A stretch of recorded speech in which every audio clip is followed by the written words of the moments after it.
Ahoj, dnes vám chci ukázat 3 základní produkty a představit náš profesionální dávkovací systém.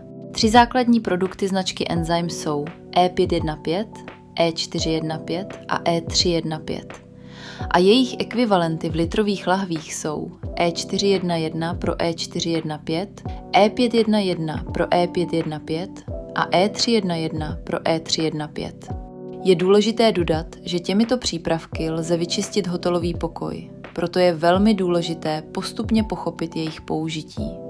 Podívejme se, s čím se tyto barvy mohou spojovat a k čemu je používáme. Začněme E515, což je koncentrát pro každodenní mytí omyvatelných povrchů.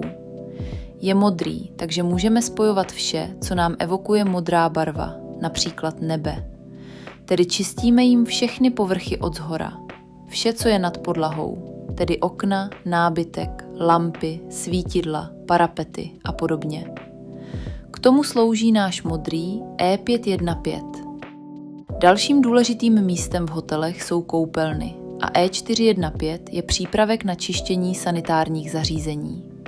Je červený, protože má evokovat stop světlo. Používáme ho v koupelnách a sanitárních prostorách, protože jde o velmi silný prostředek. Můžeme jim umýt umyvadla, toalety, pisoáry, sprchové kabiny a koupelnovou armaturu. Náš třetí přípravek, který se ideálně hodí k doplnění všech povrchů, je E315, který má silné odmašťovací účinky pro čištění, pozor, podlah. Zelená barva jako tráva má evokovat nejnižší části, tedy podlahy. Tento přípravek se skvěle hodí k čištění podlah a díky svým odmašťovacím vlastnostem dokonale odstraní i ty nejmastnější skvrny. V naší nabídce máme 3 velikosti. Klasický koncentrát lze zakoupit v 5litrovém kanistru. Následně jej lze přelít do litrové lahve pomocí trichtýře nebo kohoutku. Litrová láhev má vestavěný dávkovací systém, takže odměrka vám umožní profesionálně a přesně připravit roztok. Velmi důležitým prvkem je také poslední láhev, tedy půllitrová láhev se sprejem, ve které připravujeme konečný roztok pro čištění. K čemu slouží? Především díky ní můžeme vytvořit roztok.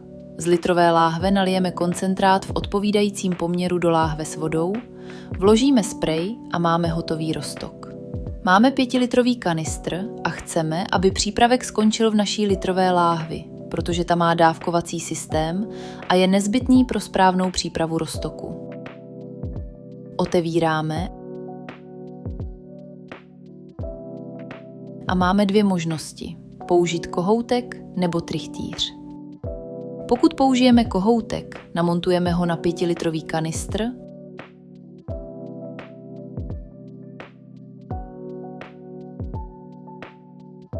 otočíme.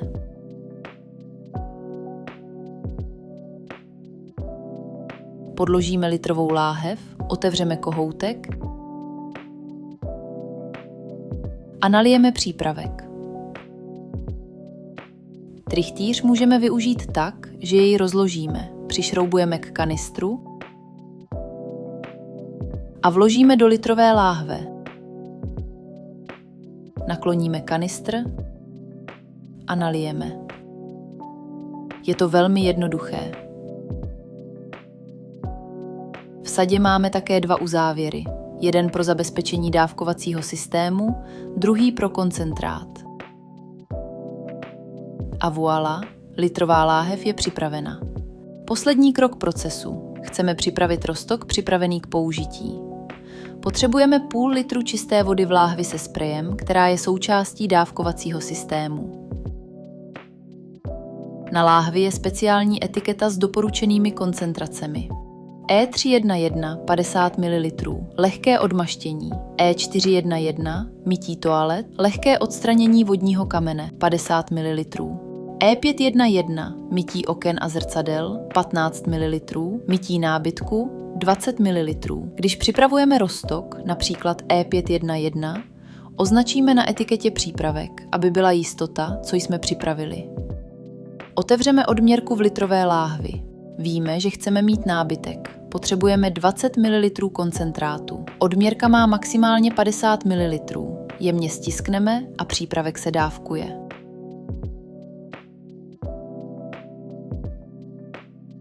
Nalijeme 20 ml do láhve. Hotový roztok připraven. Vložíme sprej, zavřeme a máme hotový přípravek k mytí nábytku.